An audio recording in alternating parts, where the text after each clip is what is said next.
Hello, everyone. This is Lala, and I recorded the first two or the bottom two quarters pertaining how I ranked the seasons as I'm dividing it into four parts, where I also, at the end of both of those videos, and what I will do for this video and the final video is I'm going to create a median based off of my season rankings of my first impressions or my lasting impressions and how I rank them objectively to come up with the final score. So that'll be at the end of the videos.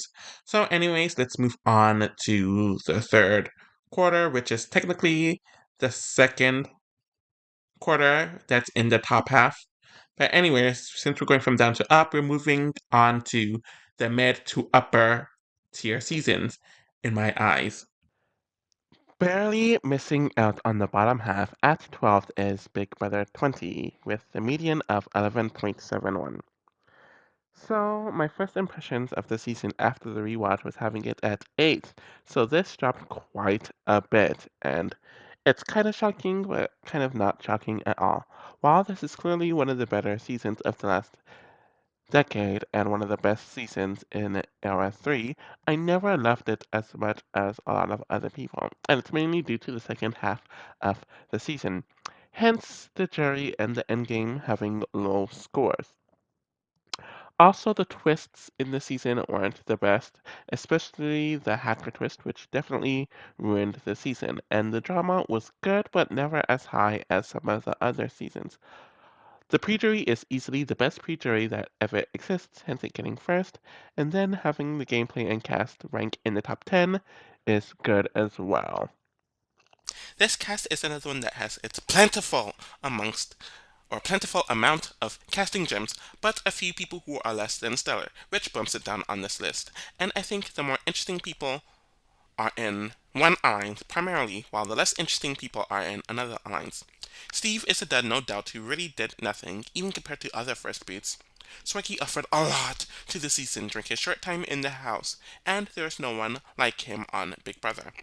Winston definitely had a temper that I found somewhat amusing and frustrating at times, but it would have been a bit more interesting had he stayed a bit longer, especially compared to some of his allies.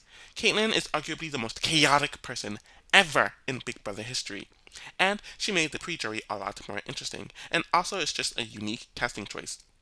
Rachel's boring, not even gonna lie, but her meltdown in her final week might have indicated that she could have been more interesting had she lasted longer. Bailey is extremely polarizing, and when things don't go her way, she's an absolute menace, which makes her a great casting choice. Rockstar is also a very unique person who offered a different perspective on things, and it was fun just watching her. Faisal isn't as boring as I initially thought, since he added a lot of unintentional humor and drama in the season with his lack of strategy, and I can definitely see why he's one of the few who has a long reality TV career. Scotty was definitely cringe at times, but he's also not the quote unquote typical nerd who has no personality. Haley was a nice underdog and had a solid enough personality, and while I don't think Brett is amazing and is kind of basic in some elements, he is funny and offered a lot of great moments in the season. Sam should have never been on Big Brother, but she's a unique person who was never on the show, or no one like her was ever on the show before or since. I found Angela and Casey to be boring throughout the season, but at least Angela tried to be a villain at times, though went right back to being a coward, which I really don't have much to say about Casey. JC is a walking cringe fest all the way around, and while Tyler himself is not interesting, he did cause a lot of the chaotic gameplay throughout the season, which was fun. Despite all of that, this cast had one of the best dynamics in Big Brother history, which makes up for some of the lesser personalities. I had a tough time with this season, since obviously everyone knows this season as the one where Tyler masterminded everyone and everything from the beginning to end, but when you think of everyone else for the most part, things fall flat. Tyler wins HOH and the two sides of the alliances were formed, but he put in good work with Felte enough to know their dynamics, and he targets Steve while doing a lot of work on Caitlyn to get to the results he wanted. Caitlyn wins the next HOH, and Tyler completely missed her into targeting her own alliance. Scotty wins the next week, and no one can convince him to not target the bros, so he puts them on the block. But Tyler and his allies want to keep Brett over liability Winston, which causes for another blindside. Samantha targets Caitlyn and Haley solely due to the fact that they are the opposites of feminism in her eyes, but Stacy really uses this moment to get Caitlyn out of the house. Bailey went into H and tries to target Brett, but the vote end up flipping because of Tyler on level 6 and it causes her HOH to fail. Angela wins power and is convinced to go after Bailey, but she wants to be the badass and the victim at the same time. The Hive and Falte side finally wins power again with Haley winning HOH, but the Hacker Twist and Rockstar screwing up her plans. And the final nail in the coffin was when Faisal wasted his HOH by targeting Scotty, heavily due to JC's influence. Everything from this point onwards was a complete bore, as Casey, Tyler, and Angela pretty much won all the competitions from this point onwards. Faisal, Scotty again, Haley, Brett, and Sam were easily disposed of. A random JC win causes Angela to go, and then Casey ends up beating Tyler in a close vote. If the other members of the cast were stronger on a gameplay point of view, the season would be higher on the list, but it's mainly carried by Tyler. This season is a weird one when it comes to the drama. Some of the drama is the most memorable in recent years, but there are many others that are just very contrived as hell, so it's kind of a mixed bag. There was no drama in the first week, but there was a thing with Swaggy and Winston that lasted all of the 30 seconds in the second week. Things did get tense in the third week when Scotty nominates Brett and Winston. They didn't react well to it, and you had Caitlyn snapping at them, leading to Brett trolling her at the veto ceremony. And then there's that awkward fight between Bailey and JC about slurs. Samantha kind of just slut shames Haley and Caitlyn during the next week.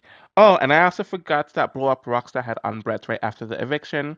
And then Caitlyn also had a bunch of fights with Faisal that was so dramatic about the whole veto situation. And her heart being broken by men. And then Bailey's HOH was just so chaotic with how much she fights people, and it was such a good train wreck to watch. Bailey did get gaslit a lot during her final week, and then there were a few fights that happened, leading up to a screaming match with Tyler. Rockstar and Casey get into it the next week, though it was odd and cringy seeing Casey arguing with people, which continued in the next week with her orchestrated mess with Scotty. Things pretty much died out from this point onwards, though we would get the random Haley and Fessel fight. A lot of good stuff here, but a lot of mediocre stuff as well. So there was the premier competition, but it was mainly done in the house division, where the house guests were split into two, which was based off the two people who won that from each side, and one of them had to go against the other, and whoever wins is able to save 8 people in the house. Either way, it was just very weird, and I really didn't give a crap about it. So, arguably, the main twist, or one of the main twists of the season, is the BB App Store, which was pretty similar to the prior season's Den of Temptation, which was in BB19, where house guests are essentially given an app to choose from, and they get a twist. Tyler and Bailey were able to get twists. I think Tyler had something that would keep him safe from 8 weeks or whatever. Or if he was nominated, he could protect himself, something along the lines of that. And Bailey won the power app that could cause her to switch the nominations. And that caused for some drama. This could have been interesting if it was used properly, but this really was a decent enough twist. And if it was just this, it would have been a lot higher. The main reason why this season is so long when it comes to the twist is the hacker competition, where they introduced it during the first 2 weeks of the jury portion of the season, where the person secretly wins the hacker competition, meaning that they can overthrow the HH by taking off a nominee and replacing that nominee with someone else that they would nominate. This didn't work out as well in the first week since Haley nominated Tyler and then Angela saved him anyways. And she chose the replacement nominee. And then Casey won the second hacker competition, causing Rockstar to be nominated on Haley's HOH. And this easily made the season a lot worse. Since someone from the level 6 side would have gone home, either Casey or Angela, I don't really know who, there still would have been 2 sides that would have lasted a bit longer, and it really just took things out of it. So, due to the 2 pretty poor twists and 1 decent-ish twist, and a lot of the twists in the modern era kind of just sucking, it causes for BB20 to be here. When it came to ranking this list, this season stood out to me more than anything else. And it really isn't much of a surprise that it's first here. Tyler wins power and the house is immediately divided, which he uses to his advantage, especially when the other side thinks that he's a free agent. He decides to target Steve, but intentionally keeps the vote split, so the other side could be in a weaker position, and after realizing that Sam has a power up, Caitlyn ends up winning the next HOH after she flipped on her own alliance due to being jealous of Haley and Fessal, and is then convinced by Taylor to backdoor Swiggy, which was amazing to watch with how dumb she is overall. The next week had Scotty winning HOH, and he decided to target the bros Winston and Brett, and there was a lot of drama that came from this week, as he caught some heat for his nominations. Brett and Caitlyn, my bad, went back and forth for a bit, and he set it up for Rockstar to go at him, where the vote was another split vote, and he set it up very well, with Winston storming out of the house and Rockstar laying into him right after the eviction. Samantha wins HOH, which was random, and then nominates Haley and Caitlyn by thinking that they are the opposite of feminists and gives a slut-shaming nomination speech. There's a bunch of drama with Caitlyn and Fessel that does get exhausting after a while, and Samantha's not here for Caitlyn whatsoever, where JC led the charge to boot Caitlyn once and for all. And then the final week at the pre-jury has Bailey having arguably the biggest case of HOH-itis ever. Bailey snapped on allies like Scotty and Faisal a few times during her HOH, and Haley also joins in with the Fessy fighting, and Bailey reveals her power up to Rachel, who tells her allies, and they plan to blindside Rachel because of her being too emotional, and she gives us the best reaction to a blindside ever. So much gold in this season, and there's no other choice for me pertaining a first place choice. The jury portion of the season starts off on a great note, but then it ends really poorly, especially at the non-endgame part of it. We get to Angela's HOH, where it is decided that Bailey is going to be the target, and we get a lot of great aftermath of Bailey's HOH, and then we have the hacker twist, which caused Tyler to be on the block temporarily. Bailey is backdoored, and it leads to the chaotic house meeting fight between herself and Tyler. The next week is another fun but also unfortunate one, as Haley wins power, and right as she's about to get at Casey or Angela, the hacker twist causes Rockstar to be on the block, and Rockstar accidentally helps Tyler seal her fate in that veto competition. The season officially goes down the drain with Fessel's HOH, and he stupidly is convinced by JC to target Scotty, and not thinking women are threatening in general. And then there wasn't even anything of note happening this week. Angela went HOH again to boot Fessel and hide in an HOH room again, and this week was such a dud outside of the showmans of Fessel and Haley fighting here and there. Another week was wasted with Scotty coming back into the house only to be booted in the same week, and then the final round of the portion of the game involved Katie sending Haley home, and it was just blah and tedious to watch. Ironically, people try to ignore how bad the endgame is in this season, but it is definitely as bad as it appears, though the decline showed in the jury portion of the season. We had the double eviction where Brett is easily booted, though hearing Angela and Tyler's cringe speeches just annoyed me more than anything. Angela wins 8-8, and they decide to take out Samantha over JC, and I still really don't know or care to find out why this was done. JC wins a clutch HOH, forcing the trio to turn on one another, but even that was boring, since the round was about a day or two long, and they were all resigned to their fate anyways, with Angela easily going here. JC is picked off quickly in the final three, and then we have Tyler barely losing to KC, which is controversial, but I wouldn't really say it was interesting either, or at least enough to make up for this dire endgame. The one plus to it is that at least the endgame was short and not dragged out. Barely missing the top 10 is Big Brother 11. This is a season that I always had a soft spot for, despite it not really being the best quality-wise, and I've always thought that about this season. Looking at the categories, its lowest score in anything was 17th, which it got in the gameplay, jury, and endgame, and that's pretty fitting since the gameplay really wasn't that strong in the season, and things definitely fell off a bit after the first half, while it has very high scores in the drama, the pre-jury, and the cast as well, and the twists were just kind of roughly in the middle, so I guess its placement here makes sense. I always thought this cast was underrated, and while I do agree with the complaints that they are very unlikable, I think it calls for an interesting dynamic in the season, and I don't think there's a single dud on the cast, which I can't say for most of these casts, clearly. Brayden was unlikable due to his antics, but he did contribute to the season. Laura's downfall was pretty entertaining, and she was likable despite barely being on the season. Casey had some fun, at times, commentary, and he also had a big personality. Ronnie definitely made the pre-jury more fun, with him playing both sides initially, only to choose Jesse's side, and his chaotic HOH reign cementing him as a pre-jury villain. And his downfall was pretty funny, or fun. Jesse came back and was a lot more tameable and capable as a player, though he was still arrogant at times and had his dramatic slash funny moments, and you can tell he's more comfortable with this cast compared to his last cast. Chima probably should not have been on the show due to her mental health and everything she went through, but she had a lot of personality and definitely contributed a lot to the season. Lydia is a complete train wreck, but she had a different perspective on things that were fun, and there's no one like Russell on the show before or since, where he was so much grounded at times and also came off as extremely unhinged at the same time. Jeff's forced hero edit was annoying as hell, but he got into his fair share of drama in the season, and he most definitely wasn't a dud.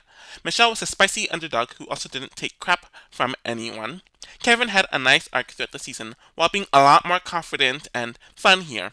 Natalie isn't likable, but she had her fair share of moments in the season, and Jordan, the supposed sweet one, also had a fiery personality. There's a lot of fun with this cast and a lot of humor as well, despite there being some nastiness here, and everyone contributed, which I really can't say for all the casts below here, and even some of the casts that are a bit above this one has a few duds, but the unlikability caused it to be ranked lower in comparison.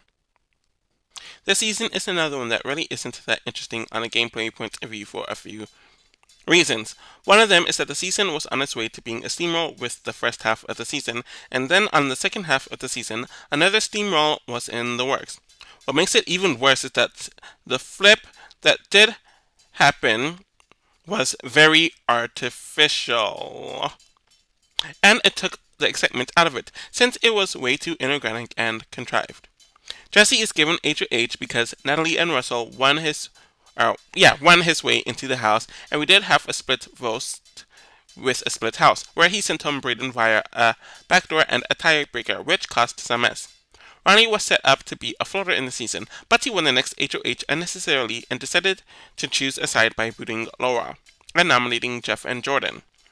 Jesse wins again and easily boots Casey with little resistance, and then the majority alliance on that side really starts falling apart, with Russell sending home Ronnie to the chagrin of his allies and Chima targeting Russell after the fight, but Jeff's coup stopped it, forcing Jessie to go on her own HOH. This caused a whirlwind where Chima is expelled before Michelle is able to send her home, and then Jordan boringly sends Lydia home. Jeff decides to make a move on Russell, which gave Kevin and Natalie the fuel that they needed to make a comeback of some sorts, which they used to take out Jeff and Michelle. Jordan takes out Kevin and wins the season. The gameplay is definitely a weaker element of the season, and the cast really didn't have much going for it in this regard. There's definitely an argument about whether the season could be first or second, but it is here now. Right from the beginning, there was a lot of tension, and the house split immediately, even quicker than it did in Big Brother 6, where Jeff and Russell were fighting over Technotronics!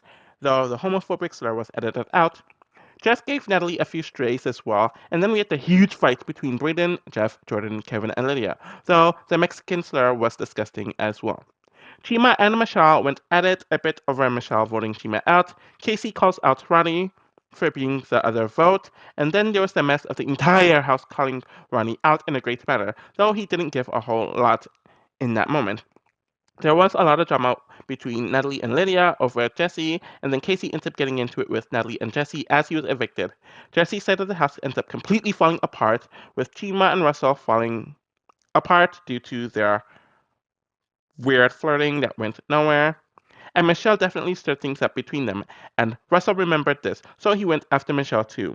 Ronnie went after Michelle as he was being evicted, and Russell continued getting into fights with Chima, though it got uncomfortable since there's a lot of xenophobia in these fights as well, and the latter then lashes out at Jeff for using the coup d'etat. Of course, this causes a bunch of nasty aftermath, with both sides lashing out at one another and Lydia's huge meltdown during and after the HOH competition. Then Jeff turned on Russell, which caused a bunch of fights between the two men, and then Jordan got close to being physical with Russell. And there are also a few random fights, or there was a random fight with Natalie and Russell as well about poker. Things toned down from here during the last 3 weeks of the season, though Natalie hates Michelle a bit. It's definitely a season that had a bunch of drama, and a lot of it still holds up well, but I noticed a few isms and phobias in a decent amount of the fights. Nowhere near as much as Big Brother 15, hence the placement differences, but I just couldn't put it at first due to this. So we had the clicks twist, which I feel like could have been interesting on paper, and there are definitely some interesting dynamics here, but something about it just rubbed me the wrong way.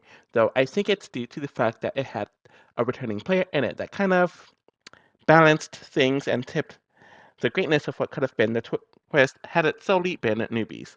So pretty much, the cliques were split up into four groups: the athletes, populars, brains, and offbeats. So I do like that there was some sort of theme towards it compared to a lot of the other team twists in the future seasons that are just a cluttered mess for absolutely no reason. And if a member of the clique won HOH, everyone else in that group was safe as well. And then we had the returning players, which was done in a way where only one of them can come back, and we saw this dynamic in Big Brother 19. And while Jesse is nowhere near as good of a player as Paul, it caused a lot of the dynamics to be surrounded around him, and it created a power structure that he didn't necessarily earn. Since, because he was able to return due to Russell and Natalie dominating the competition, he was the first HOH, which was them protecting him, and by them I mean the producers, and giving him the chance to create the dynamics to be around him.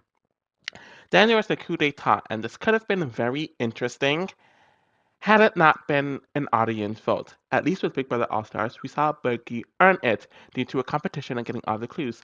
But the audience voted on who got it based on how they edited the house guests, and because Jeff was in an underdog position due to his poor play, he got it, and obviously he used it to better his game. I don't blame him for that. But it definitely caused a shift in the season that came off as very manufactured and honestly made the second half kind of hard to watch at times. Pandora's Box was introduced for the first time during this season, and honestly, I kind of forgot about it since a lot of the implementations that were given from the Pandora's Box really didn't lead to a whole lot. And of course, we had America's Winner, which was a result of Chima being expelled and her making it to the jury portion of the season. So there are some good and some bad, and overall, it's a mixed bag, hence it being in the middle of this ranking. This one definitely benefited as pre-jury because it is a relatively short one compared to most of the others, and I think it works out for the best. When you look at it, it really doesn't seem very interesting on paper since it was mainly one side dominating in the pre-jury, but there's a sense of things crumbling at the end of it. Because of how the twist was set up, Jesse became the first HOH once he entered the season, and the Brains Plus athlete Sans Jeff decided to team up, and the others became the other side, where the drama split up the house even more, causing a tiebreaker route to boot Braden. Ronnie was set up so well in the middle, but he chose his side by nominating Jeff, Laura, and then later Jordan throughout his HOH reign, and seeing Ronnie get caught and exposed was such a great moment in the season, though he of course just hid. Jesse ends up in power again, and this week is easily the most boring of the pre-jury, since he planned a backdoor of Casey, who ended up playing in veto, and it went south. And actually, no, it didn't go south. It went very smoothly, sailing with absolutely no resistance, though he did tell Natalie and Jesse off after being evicted. The final week of the pre-jury finally had the Jesse group starting to fall apart, as Russell decided to target Ronnie, and his allies turned on him for Ronnie, though Russell started working on getting closer to Jeff, who he's been feuding with throughout the season. And then we had the huge feud between Chima and Russell, and Michelle's involvement in it as well. Overall, it's a small but eventful pre-jury, mainly just due to the cast. This portion of the season was a complete mess, and it's for many reasons. One of them is that Jesse's cult was already falling apart, but it continued with Chima winning HOH and targeting Russell, even though her closest allies did not want this move to be made. The coup d'etat loomed over it, and Jeff did use it to take out Jesse, which did cause a lot of meltdowns, but it became more uncomfortable than entertaining. Then Michelle targets Chima, who ends up getting expelled after tampering with the mic and throwing it in the water, making it clear that she wants to go home, but not wanting to be voted out. Jordan then wins in HOH, which was initially the veto competition that they had to change due to Chima's expulsion, and ends up targeting Lydia, which was boring as hell, and you can tell the energy was sucked out of the season, despite the meltdown drama that happened after the HOH competition. There was definitely drama in the season, but the coup really changed things in a negative way, and there was a dark cloud over the season at this point that just never went away and really brought this portion of the season, especially, down a lot. We have another season where the end game is a lot longer than it needed to be, and it really did have a negative effect on the season overall. We have Jeff winning HOH, and he is at a crossroads whether to be loyal to his alliance or to turn on Russell, and Michelle to a lesser extent, and we see him do the latter, where Russell goes at it with the showmance a few times, which was entertaining enough. Then we have an entire week of the final five, which is boring as hell, despite Kevin and Natalie turning on Jordan, and there being a tie vote. We did see some picking at Michelle during her final 2 weeks, but even that wasn't really interesting as she was the obvious boot in the final four. We had the change of the final three, uh, making it to the finale night, and seeing Jordan win over Natalie and Kevin was very unsatisfying to me, though I get why it happened. Like I mentioned beforehand, the coup really screwed over the season, and while there was some fire in the final six round, it wasn't enough to save this dire end game. Somehow making it to the top 10 is Big Brother 15. This was the season and ranking that I was referring to in the very beginning of the video that really disgusted me. And it's such a huge contrast because right after rewatching it, I had it at 20th in my first impression, and it has a median of 10.57. Just from looking at the rankings, the only one that had a really lower score at 21st is the cast, and that's because they're just very unlikable. Obviously, there was a lot of the racism and some of the homophobia that took place in the season from the very beginning that really brought a lot of them down, and it is why I really just can't overlook a lot of what happened in the season. But when you look at all of the other categories, it actually scored pretty high or somewhat mediocre, where the lowest score in all the other categories is 13th at the end game, which was boring but still had some moments that happened. Categories that got into the top 10 in was the gameplay, the drama, the twists, and the jury portion. And the gameplay and drama would have been higher had it not been for the isms and the phobias that has been done or acted in the season. I think when it's all said and done, when I talk about how I feel about these seasons, I'm probably going to merge this list, which is more based off of objectionality and quality, and my first impressions, which is just gut instinct. So overall, it will probably be somewhere around 15 when I have to create a list on the spot. But this is really disgusting as it goes a lot against my values. But when you're just looking at each category separately, it kind of makes sense as to why the season made it higher, especially with a lot of other seasons that I probably have better first impressions on are a lot more inconsistent, causing this season to be bumped up.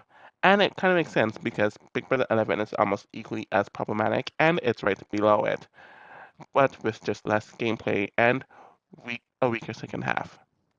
Unsurprising that another extremely unlikable cast ends up being this low, and like some of the others, there are many that are unlikable, in addition to not offering much to the season, and didn't really have much individuality, really. There has been people like David cast on other seasons, but he's the most boring version of that archetype and was a dud.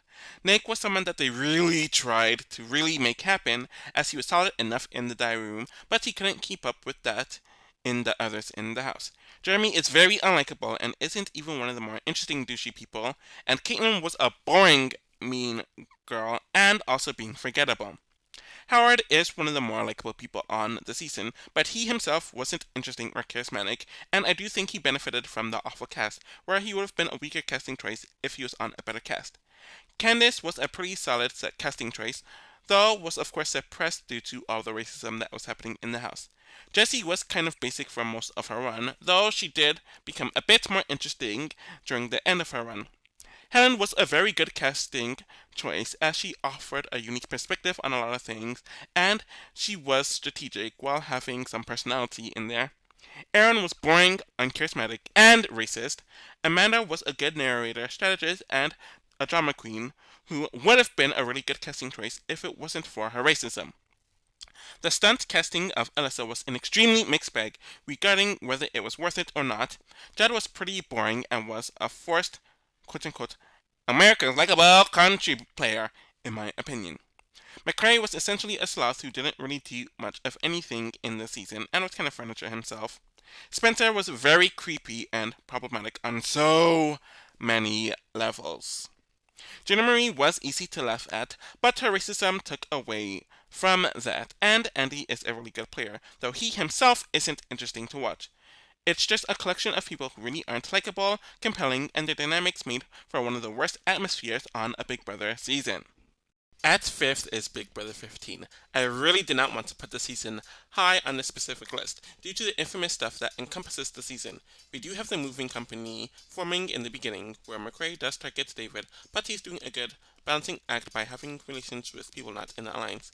Erin winning HOH to get revenge for her man getting booted, but because of the behavior and lack of numbers, Lessa does stay against Nick, who blew up his gang, and the other side of the house forms an alliance. Helen wins HOH and boots Jeremy out of the house, and Judd wins HOH to boot Caitlyn, though a lot of people want to boot Aaron, where Helen makes the deal with the devil to keep the latter safe. This pays dividends when Aaron wins the next HOH and targets Howard because Helen wants her to, though there's a push to boot Amanda, which increases to the next week, but Jeannie Marie gets at Candace, who she does not like. The double is great, where Helen pulls the trigger for Aaron to take out Jad, and seeing everyone's reaction to this was brilliant. Andy wins power and targets Jesse, who's an easy person to take out. Then Aaron wins her final HOH, where Helen is targeted because she is targeting Amanda, which Andy told Amanda about. There's a 4 a.m. alliance, or it might have been called 3 a.m., I don't really know. That is running things right now. Alyssa wins HOH and is about to backdoor Amanda, but the latter actually wins her first competition, saves McCray, and Aaron is booted, while Amanda goes on a rampage due to her losing power. Gina Marie nominates the power couple, and Amanda goes out in a blaze of glory, though she comes a lot closer to Sting than she should have. And then there's the double elimination, where Elsa is gaslit out of the house. It is essentially the exterminators dominating the rest of the season, and it's clear that Andy is going to win the season, which he does. There's a lot of movement in the season, but the ickiness that influences it is very hard to ignore. Obviously, the season was going to be high since there is some good drama in the season, but there's a lot of ugliness that holds it down, like the racism. So there's always a ceiling between to where the season would rank when it comes to this category. We had petty stuff like Winegate that was bigger than it really needed to be, and then Jeremy picking a stupid fight with Alyssa over Giselle Bundchen. Then there was the aftermath of Nick's eviction, causing Gina Murray to rant against everyone, and the mean three girls picking on Jessie for flipping her vote and using all of her insecurities against her, and then being racist to Candace, even when she reacted to them tossing her bed, which was uncomfortable at best and horrendous and traumatic at worst. I don't really enjoy a lot of the Candace fights in the season, with the exception of her eviction fight with Gina Marie, since there's always a racial tone to them, like her fight with Amanda too.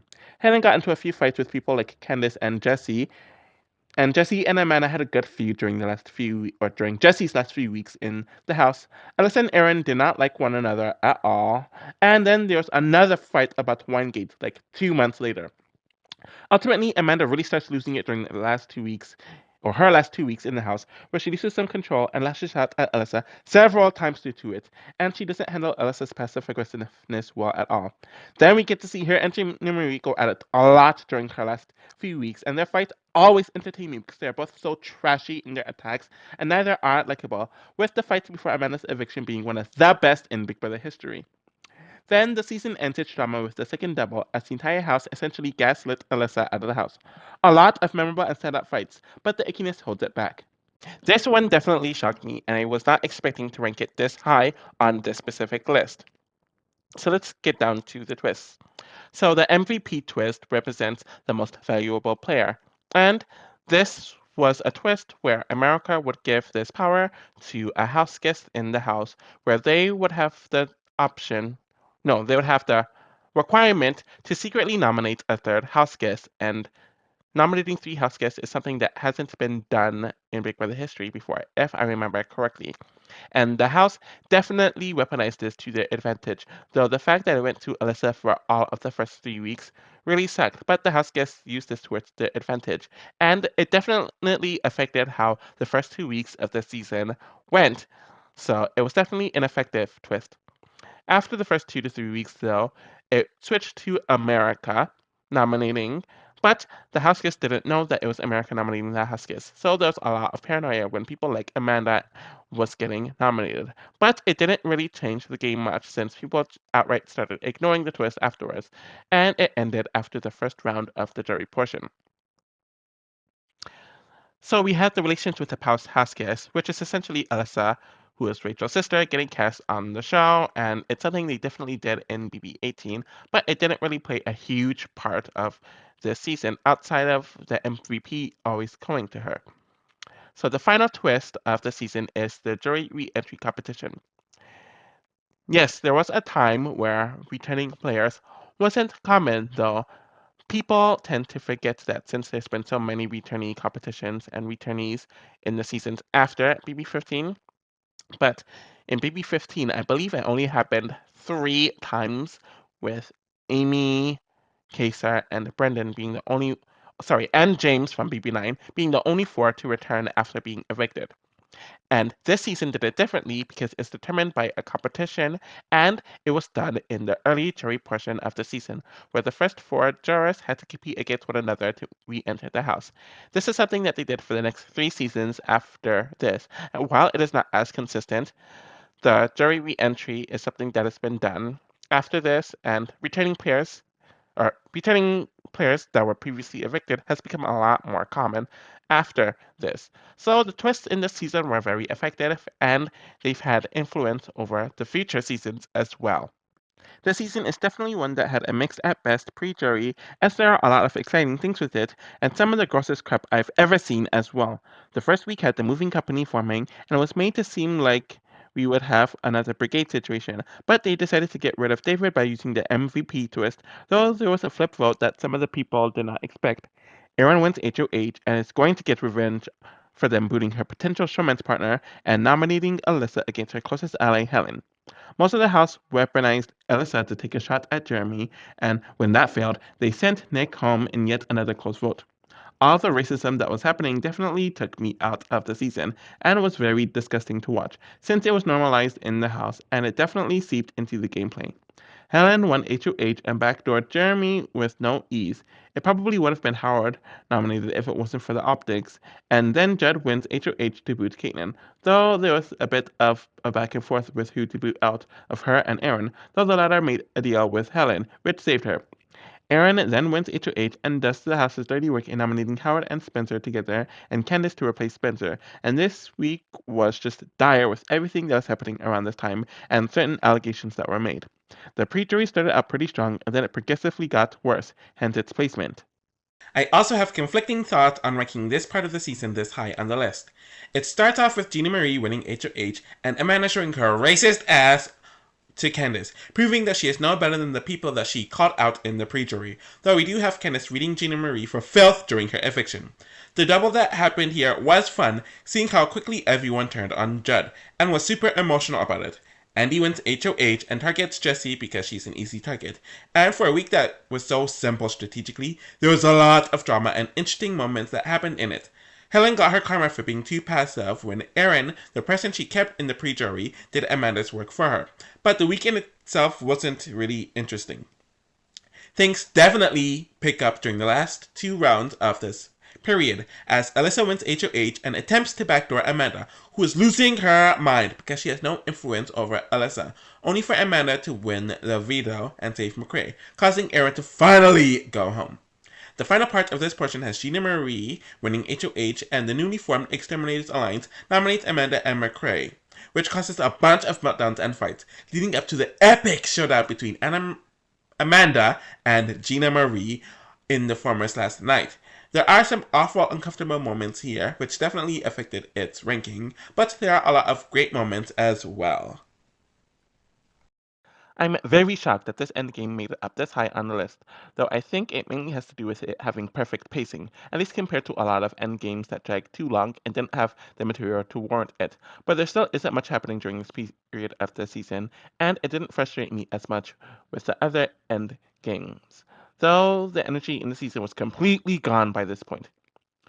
So it starts off with the exterminating dominating at the double eviction, where they all essentially get McCrae to target Alyssa, and they all gaslight her out of the house about her supposed shadiness that she did. The next 2 rounds is essentially everyone versus McCrae, and he saves himself in the final 5 via the veto, resulting in Judd going home, only to be taken out at the final 4. Then we have the final 3, where it's pretty obvious that Andy's going to win no matter what, and he obviously chooses the safer bet in Gina Marie, hence booting Spencer, and then he wins the season. So, don't really have much else to say. At ninth place is Big Brother 14 with a median of 10.29. My first impression of it had me ranking it at 11th after the rewatch, and this is a season that I always kind of liked and kind of appreciated, but it was never one of my favorites, and it got to the point where I thought it was very overrated. And a lot of that had to do with the cast, in my opinion, being the weakest in Big Brother USA history, hence me ranking it as low as I did. But when you're looking at every other category, it ranked. Actually, looking at it, every other category except for the drama ranked in the top 10, so that boosted it up a lot. And I really don't know why I ranked it at 16th when it comes to the drama. I don't know if it's because a lot of the drama in the other seasons stand out to me or it's just a bit more consistent, where here it was mainly relied on a few people, and while it's good drama, it just isn't as great. So the score is somewhat deceptive. But I guess it's not as overrated as I thought it was, but it's still not one of my uber favorites. But it says a lot that I have 2 seasons in the top 10 that I'm not, oh my goshing about, and I could take or leave. So maybe it says more about the quality of Big Brother in general. I know this placement might shock some people, but it really shouldn't be shocking, since I've talked about my low opinion on this cast overall throughout the years. When I look into a cast, I look at what they offered to the season, whether they're interesting on their own, or if they had any interesting dynamic in the season, and there were virtually none of that with this cast. One of the main issues with this cast is that the newbies are incredibly weak and dull. Jody, Kara, Jojo, and Will didn't have much to do during their time on the show, but the only one that seemed somewhat interesting, or could be somewhat interesting, was Jody, who left day one, and the others that I just mentioned were pretty much very flat characters and house guests who were there to be red t-shirt fillers. Ashley, Jen, and Joe were also seat fillers that made me cringe more often than I enjoyed them, meaning I didn't enjoy them at all, and offered nothing to the saying. Willie was completely nutso and not in a good way, meaning that he should have never been cast. While Danielle and Shane were involved in the major alliance of the season, they themselves were not interesting, as Shane offered no entertainment or individuality under any element throughout the season, and Danielle was annoying in a bad way, despite them editing her out her nuttiness, but even still you could see some of it and her annoying qualities in her neutered edit. Frank and Ian are the only newbies who really offered anything of note to the season, from a competitive, drama, and character point of view, hence them being the only ones to return from this season. Mixed seasons usually have a shitty dynamic due to the catering in favoring of the veterans in a plethora of ways. And this group of veterans were not the best in execution either, despite them seemingly being exciting on paper and by their past appearances.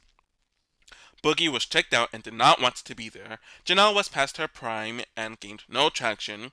Brittany was pretty good in the season, though was a much calmer version of herself compared to her first season, and Dan stole the show from beginning to end.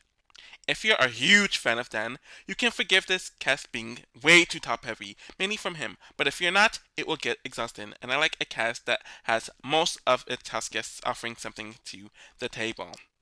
Regarding its placement, this season suffers from a lot of the same issues Big Brother 20 suffers from, where it's mainly just one person carrying the gameplay, while the rest of the cast are less than stellar in this regard. Willie went HOH, and he is so all over the place regarding who he wants to target over Frank and Kara, where he screws up his game and Frank is kept around to screw him. Frank wins HOH and is about to target Willie, but the latter gets expelled, and Jojo ends up going home due to being the third option. Shane went HOH and ends up targeting Frank, though there was the talks of a deal between the two of them, but that goes nowhere and the elimination is cancelled, and the coaches enter the game. Danielle went HOH and targets Janelle, which especially happens after the coaches fall out. Frank and Boogie are lured into an alliance with Dan, Brittany, and their partners, essentially. So they sent home Will, despite Frank wanting to send home Dan, and the two of them end up on the block the very next week under Shane's HOH. Ian sussed them out. Frankie loses both Bookie and Ashley in the same night, and he wins HOH with the intent to target Dan and Ian if the veto is used. But Dan pulls off the funeral to sell out the clock pack, and Ian is safe due to the veto ball, so Brittany is funeraled out of the house. Frank finally goes home. Ian goes on his comp spree. Dan tries to target Shane a few times, but fails, so Joe and Jen go.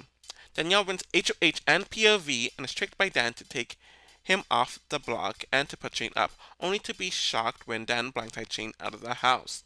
Ian ends up beating Dan, and Dan carries the entire season on his back when it comes to this category. Damn near all the newbies were sheep that did what the veterans wanted, and half the vets were booted early as well. This season is another one that has a decent amount of drama, but I don't know if a whole lot of it is notable, but I do think it stands out more compared to the last few seasons I ranked in this department. There was a lot of drama with Will, where he gets into it with Frank and a few others joining in, causing the vote to flip on Will, and then he ends up getting himself expelled for fighting with Joe. The season started big with the mess, and then it calmed down for the next few weeks, where the only notable drama I remember is the infighting with the coaches, leading to Janelle getting booted. Bucky and Frank were turned on yet again, so they really decided to go at Shane and Dan, but that didn't lead to anything since the others didn't respond.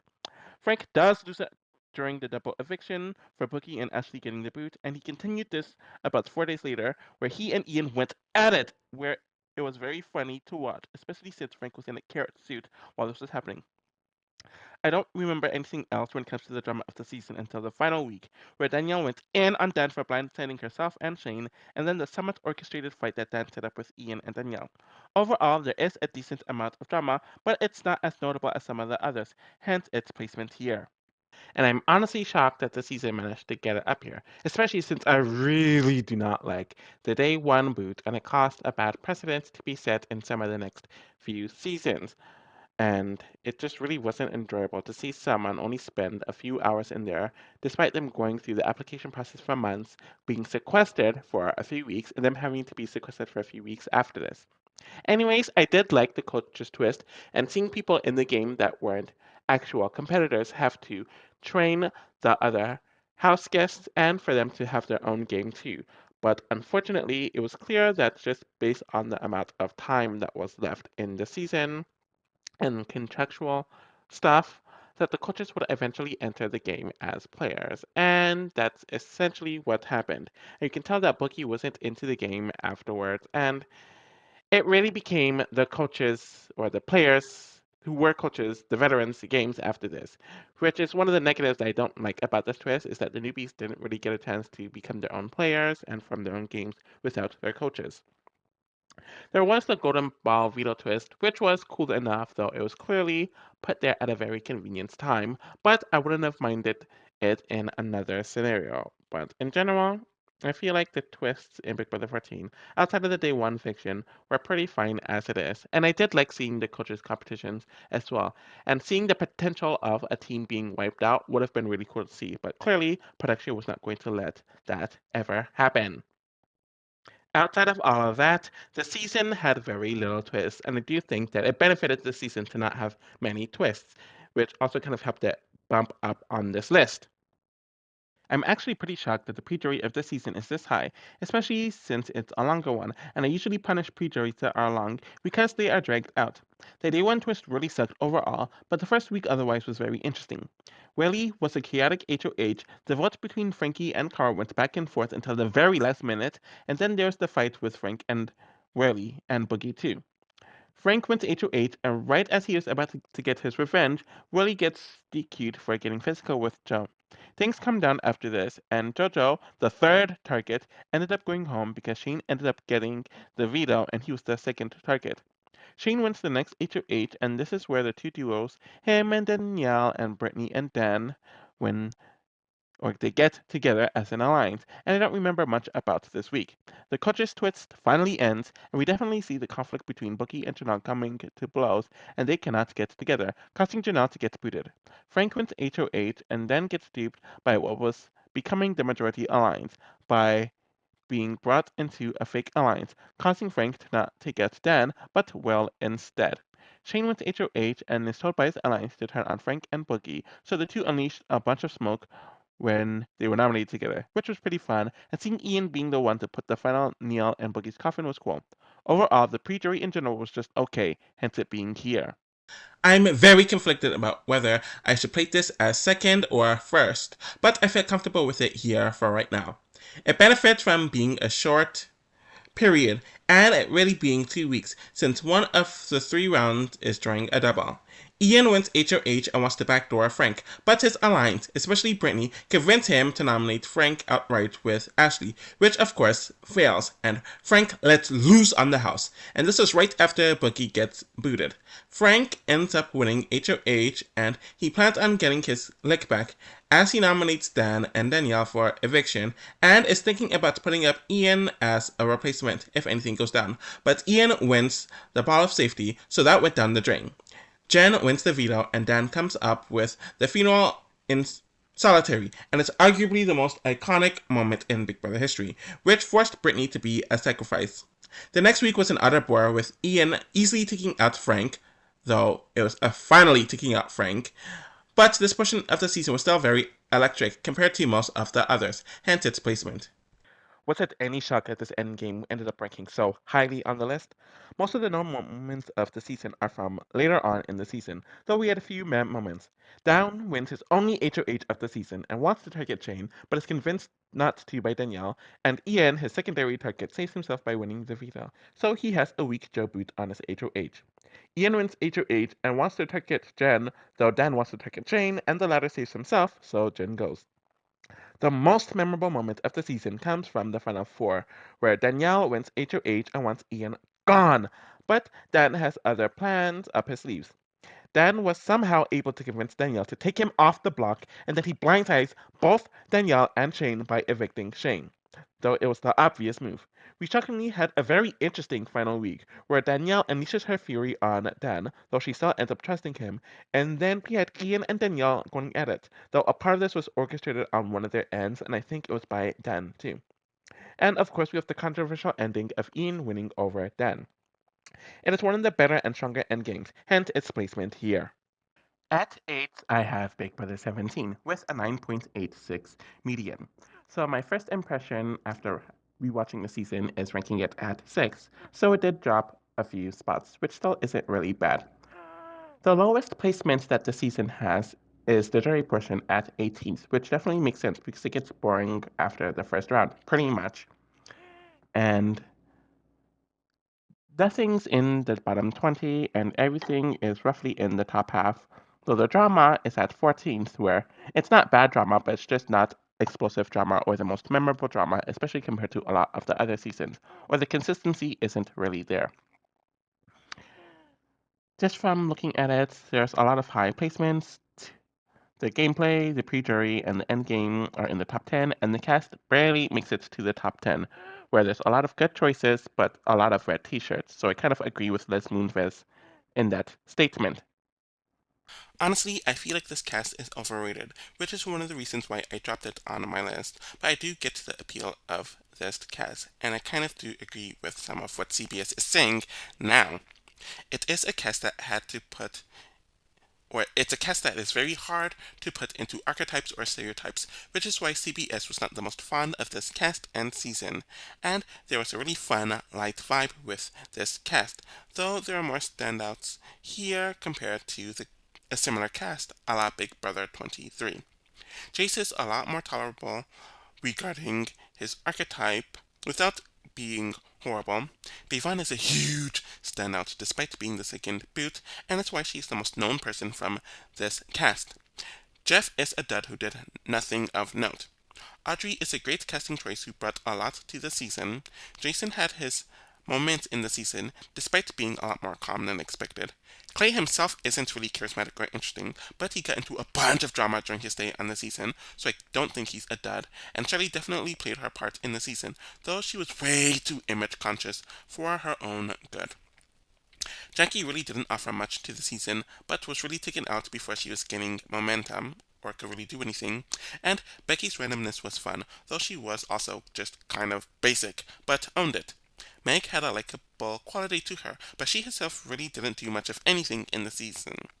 I see the appeal of James, especially in this season, though he was kind of performative here. Julia was a dud, and there's no way around it. Austin was kind of unique, and he isn't as irritating as I thought while watching the season live.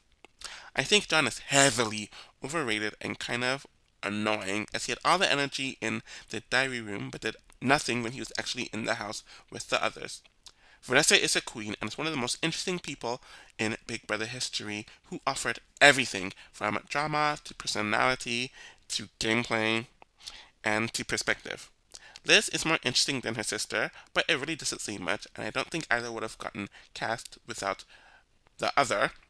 And Steve is a complete dud, even for people that are his own archetype. While this cast made for a good season, there are more than a few boring people that doesn't give this cast as much pizzazz.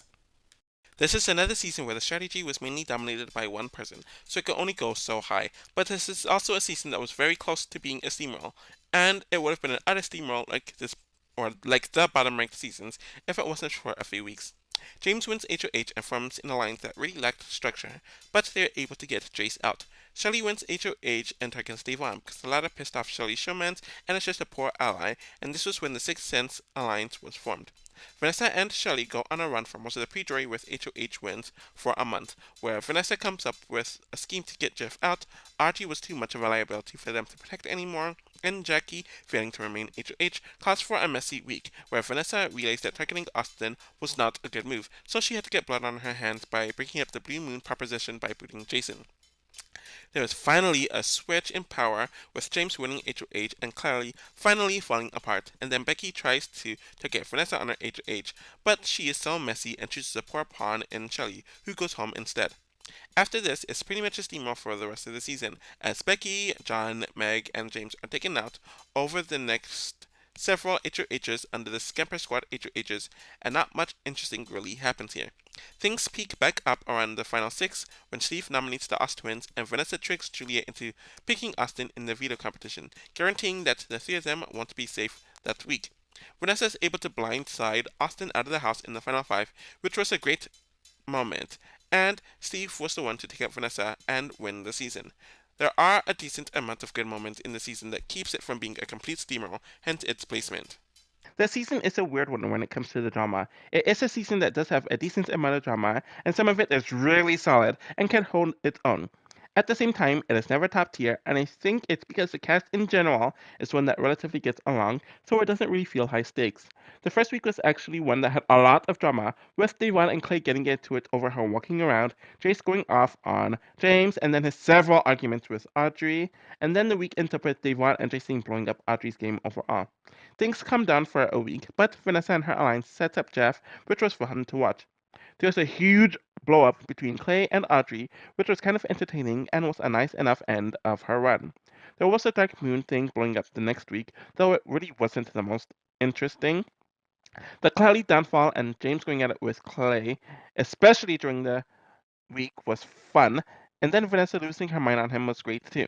Then there was Becky going at it with Vanessa as the former tried to backdoor the latter.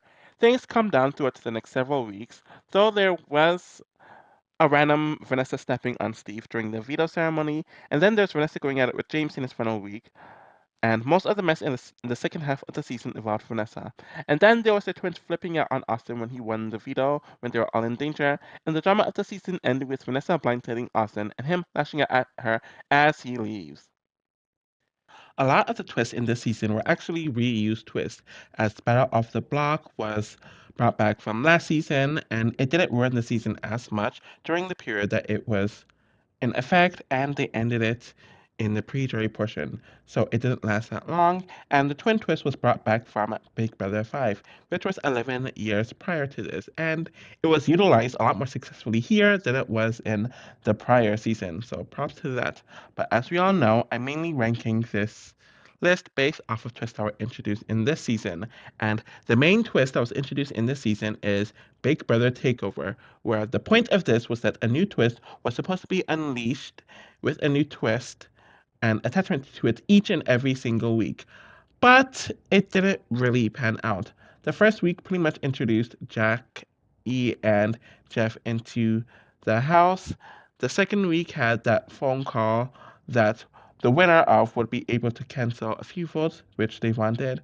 And the third week, I don't even remember. But after the third week, it was canceled. And I remember that they stated that it was because the cast was delivering so much. But we also had a report a few weeks later that they didn't like most other people made it to the jury portion. So I don't know how believable that was. While the season was pretty much left alone and a lot of it was natural gameplay, I do appreciate it, hence it being ranked up here, but the twist wasn't really successful, especially the main twist of the season, so I could only rank it so high, hence it being here. For a season that had the Battle of the Block twist for all but 1 week of the pre-jury, they made it quite interesting, though I think it had more to do with the personalities of the cast than anything else. The first week involved James remaining in power, and it didn't matter since the other HH option in Jason would have backdoored Jace as well. Anyways, the backdoor goes through very smoothly, which causes Jace to lash out at people a few times, and then Audrey blew up her entire game, and Devon also blew up her game by arguing with Clay and being a part of the Audrey mess. The second week isn't nearly as interesting, though seeing Shirley try to slightly cut Devon was something, though it did lead to the formation of the 6th-7th Alliance and the twin twist being exposed. Vanessa gains power in the next week and is going back and forth about whether she should target James or Jeff, so her squad comes up with a bunch of quote unquote reasons to set Jeff up, and it was all pretty entertaining, and Austin doing whatever he could to get his way. Shelly was going to target Jason with the second HOH, but then realized that Audrey was not worth saving, and Audrey had a very interesting meltdown, and of course we saw her arguing with Clay quite a bit. Vanessa is setting up for an Austin backdoor after the Dark Moon alliance that was being proposed, but her alliance got her to change her mind, and then the blowback of sending Jason home finally woke that side of the house up. Battle of the Block finally ends, and we have James winning HOH, where he nominates Shelley and Clay, despite promising to keep them safe in front of everyone at the HOH camp. Of course, we saw a lot of tears and a lot of fighting, even a few hours before eviction with James and Clay. Overall, it's really fun, despite it being a steamroll for a decent amount of the pre-jury. This portion was very disappointing, especially compared to the pre-jury, and even the endgame. Becky's HOH was pretty fun and continued the recent power shift that happened where she was intent on backdooring Vanessa, but it failed because Shelley was too petty over a shirt of Clay's that James had. And it caused the flip. Things go back to shit with this as Steve wins a double, or the double, and everyone sees this as random as hell, as he takes out Jackie. Liz has one of the most boring HOHs in Big Brother history and easily takes out Becky where nothing interesting or notable happens. Austin wins power next and nominates Steve and John with the intent of backdooring Vanessa, but she wins the veto and John went home, where it was yet another boring week. John comes right back into the house, and Vanessa wins HOH, where she nominates James and Meg, where the latter goes home after the former wins the veto, though there was some tension with James and Vanessa here. And then we have the double, or the second double in itself, which was boring, as Liz wins it to take out the last person from the other side in James. There's just very little going on in this portion of the season, and Vanessa tries her best to add some interest here, but it really just didn't come through. It really shouldn't be much of a shock that it is first in this category. We do start off the period on a great note where the Austrians are shocked that Steve targeted them, despite them making up half the house, and then Vanessa tricks Julia into sabotaging Austin in the veto competition, who goes crazy and the twins end up snapping at him. After Julia goes, Vanessa and John are able to somehow blind Austin at his eviction, which led to a great back and forth there, and he left the house without shoes on, which is such a classic. The final four was pretty standard, though Vanessa saved her ass there for sure. The final three was kind of shocking, since it seemed like Vanessa was going to steamroll her way to the end. So for her to lose the final HOH and for Steve to cut her was definitely shocking and was a great moment. Steve ends up winning over Liz, which is still somewhat controversial for some reason, but the endgame really never let up, so here it is. So barely missing the top quarter at 7th is Big Brother 18, with a median of 9.57. So I actually had this at 5th after the rewatch, so it did drop quite a few spots. And honestly, it's shocking that this is the highest, not only the highest rated era 3 season, being the modern era, but it is also the highest rated season that is from the 2000s onwards and isn't from the 2000s. Looking at the categories, it scored high and in the top 10 in all but two of them, and the two that it wasn't in the top 10 makes a lot of sense, since things did get boring and stale during the endgame of the season, and the twists in this season are abhorrent, as they tried to throw everything that they could to see what stuck, and a lot of it didn't stick, and a lot of the twists actively made the season worse. Where if it was more simplistic in this element, it would have ranked higher, and I think more people would like it. Honestly, I think this might be arguably the best mixed season cast in Big Brother history. That has more than one returnee. And yes, I'm including Big Brother Canada 5 in that argument as well. The thing about this season that I really can't say about most of the other mixed seasons is that the newbies were not overshadowed by the veterans, as they all had their personalities and gameplay that not only kept up with the veterans, but exceeded them at times, and they could more than keep up with them.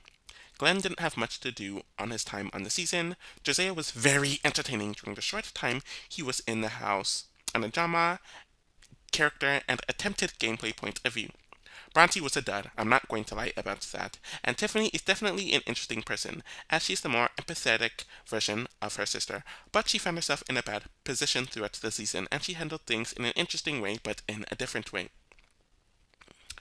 Frank attempted to be calmer in the season, and while he reverted back to his old ways and was kind of creepy, he did offer a lot to the pre-jury of the season.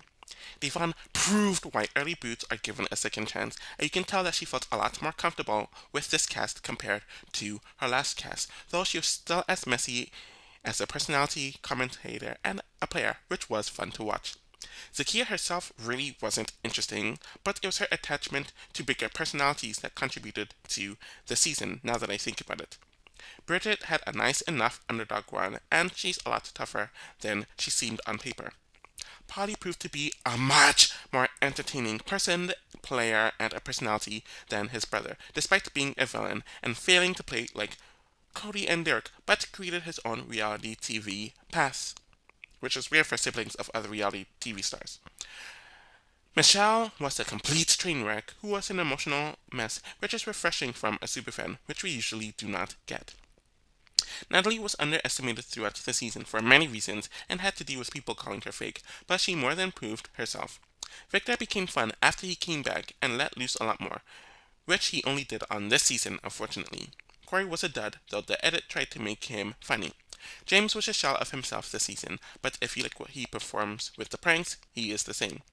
Paul's a very unique casting choice who offered a lot to the season, and Nicole was more interesting this time around as she somewhat embraced her negative traits compared to her first season. Overall, this cast just has a really great dynamic. I'm actually pretty shocked that the season made it this high on the list in this category, since I remember having some issues with it, in the fact that some of it felt manufactured. A part of this is definitely due to the newbie and veteran dynamic, which did appear a few times throughout the season. Nicole went HOH due to the weird format of the first few days, and decides to go after Josiah due to being anti-vet, though she nominated Polly for some weird reason, and it's a very close vote, though everyone knew that Josiah had no chance.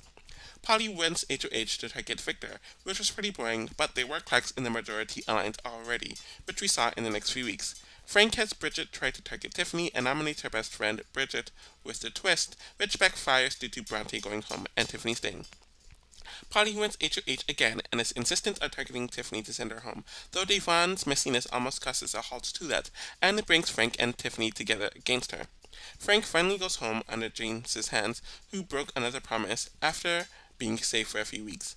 Paul is convinced by Polly to send home Devon, and the guys decide to come together, which thankfully does not last long.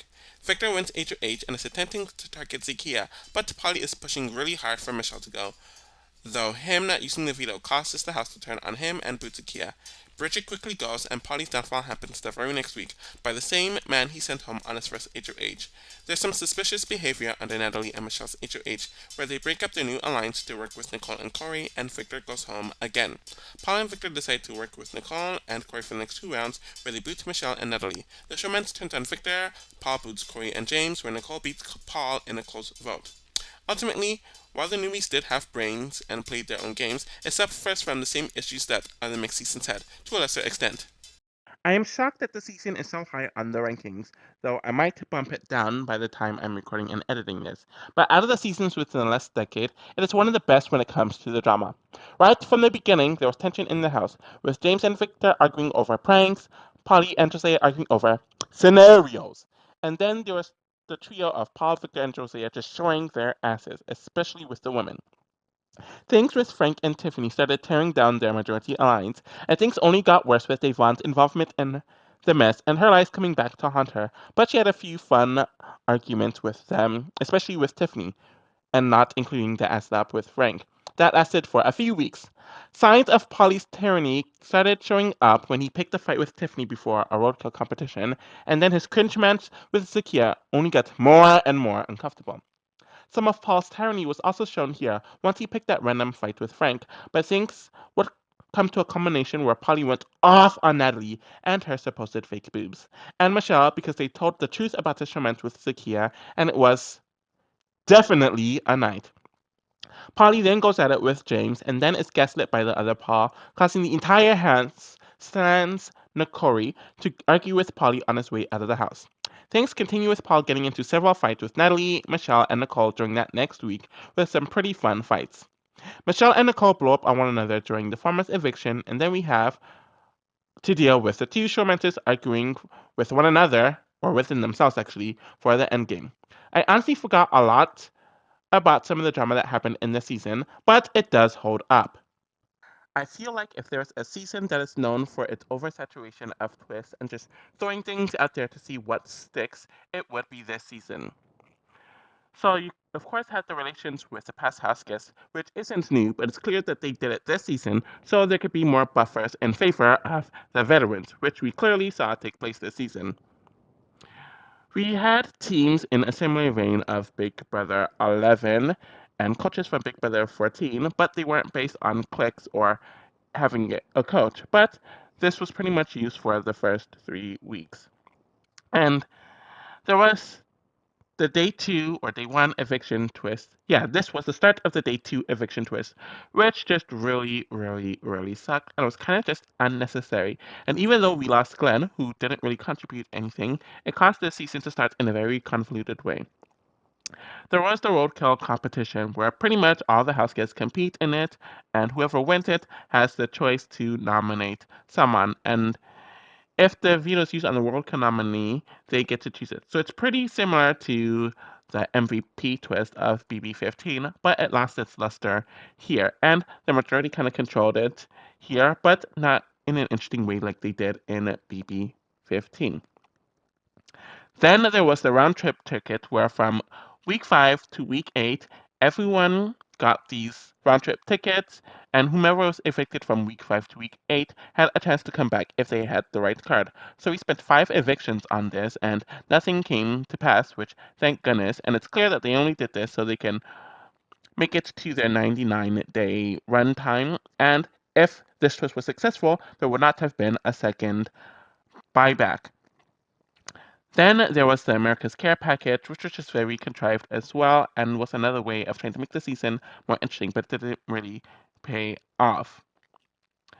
So Natalie won the Never Not Pass. James Hewling won the second care package, which gave him the ability to kindle 2 votes on eviction night. And while the Zakia vote was interesting, it wasn't due to this twist, since they had their votes even without it. Nicole then won safety, and then Michelle ended up winning the fourth care package, where she was the co-HOH, where she wanted to nominate Nicole and Corey, but due to Natalie being manipulated by the producers and Michelle not having much agency, she folded and ruined her game in the process. And then Corey ended up winning $5,000 due to the last care package. And this is the first season that had 2 jury buybacks, which also just made things even more contrived and tired. So, just me stating all this pretty much explains why BB18 is a lot lower. Looking back, this was another pre-jury that was just kind of okay in the grand scheme of things. Of course, there was the stupid day 1 or 2 boots, which always sucks, and with the way the competition was set up, it almost encouraged a veteran becoming the first HOH in a weird way. Nicole is in power, and of course the veterans and siblings of the veterans and superfans joined them. And while the result of Josiah going was predictable, there was a lot of fun moments in the week with Josiah's delusions. Polly wins power, and the week was very boring and predictable, and foretold Victor's back door like no other. But we did see the majority alliance start crumbling at this point, especially Frank and Tiffany. Bridget wins power and it becomes Frank's HOH essentially, where she nominates Tiffany and Paul, and he nominates her closest ally, Bronte, with the power he won. Bronte ends up going home because his alliance hates him, though there might have been production influence with this. The aftermath of this was great, with Tiffany melting down and Devon trying to fight off all the lies she told Frank and Tiffany, and the hilarity of it all. Polly wins his second consecutive HOH and is insistent on booting Tiffany, who gets into some drama with him and Devon during her final week. Victor comes back into the house, and James essentially does here what he did at this point last season, wins HOH, makes a promise to protect people in front of the house, only to nominate them, Bridget and Frank here. With both nominees getting into a few squabbles with Paul and Michelle before Frank is finally booted, as he was safe for the last 3 weeks beforehand due to who won HOH. A decent amount of fun moments here, but there's some weaker weeks as well. I was going back and forth about whether this should be higher than where it is or not, since it is longer compared to the other high ranking seasons in this category. But that also comes with a negative too, since it means more boring weeks on average. This portion of the season starts off on a pretty mad note as the Pauls are controlling the house and Calafiore tells Abrahamian to backdoor Devon out of all people. And then we have a bunch of fighting between Polly and Zakia, in addition to a guy's alliance. Thankfully that doesn't last long, since Polly was too selfish and wanted to have his cake, i.e. the guy's alliance, and eat it too, keeping Zakia by vote and not taking her off the block with the veto, despite the guys wanting her gone. So there's a huge amount of drama the night before the eviction that involves himself, Natalie, and Michelle, and Polly's claim is essentially blown up. Zakia goes home, and we have a boring double with Corey sending Bridget out, but luckily, Victor's second HOH picks up the pace as he's told by Paul to target Polly, who has a series of meltdowns and fights throughout the week. So it was definitely interesting. Natalie and Michelle's HOH was a mess and a very mixed bag at best, since while there were a lot of fights, which came from Paul specifically, there were shifting alliances, some of the alleged production stuff was frustrating. And then we had a second buyback where Victor comes back, he and Paul align with Nikori, and it's a boring week where Michelle goes home and the other side does absolutely nothing. The endgame of this season is unique in regards to it being filled entirely with three pairs. The two showmances that consist of Nicole and Corey, as well as James and Natalie, and then the BFF duo of Paul and Victor, making up the final pair of the season. Unfortunately, it did kind of make the endgame very easy to predict, though Nicole were working with the BFFs as they were with them in the prior round. To boot Natalie here, then Victor was picked off by the showmans because they were protecting James, which makes sense since two vets. And then Paul picks off Corey in the final four. The person that ended up being picked off in each pair was very easy to predict before it happened, though it did cause a final three where Paul makes the idiotic choice of cutting James over Natalie and then loses by a vote to Nicole at the end, which still has a lot of conversation taking place, even today. It isn't one of the worst endgames, hence it being roughly in the middle of this list, but the energy of the season was just virtually gone by this point. Looking at the list, there really isn't that many changes. Big Brother 11 is pretty much at around the same spot as it was on my objective ranking. It might have dropped a spot. Big Brother 24 rose 2 spots, if I remember correctly, since initially it just missed the top half on my objective list. Big Brother 14, I believe, stayed in the same place, or I think it decreased one. So it's kind of in the mid tier, but upper mid, kind of, but very close to that halfway mark. Big Brother 20 rose quite a few spots. It was 12th, or it's 12th on my objective list, and it's 9th here. So I think it rose up just because overall you do get a joyful feeling throughout the season, despite it petering off at the end. Where BB24 and BB11 are kind of mixed bags, and BB14's a bit neutral in comparison.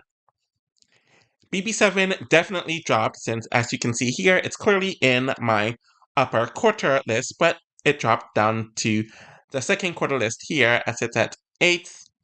I also forgot to mention that BB20 and BB14 are technically tied, but I have more positive feelings towards 20 than 14, so it's above 14 on this list. And the final one is Big Brother 17, which makes sense since while I do like it a lot, and you can clearly see that on my first impressions and my objective ranking, something about it's just missing from it being a upper tier season. And I do agree with some of CBS's talking points when it comes to the season. Anyways, I'm going to do the final part of the video, and that will be it.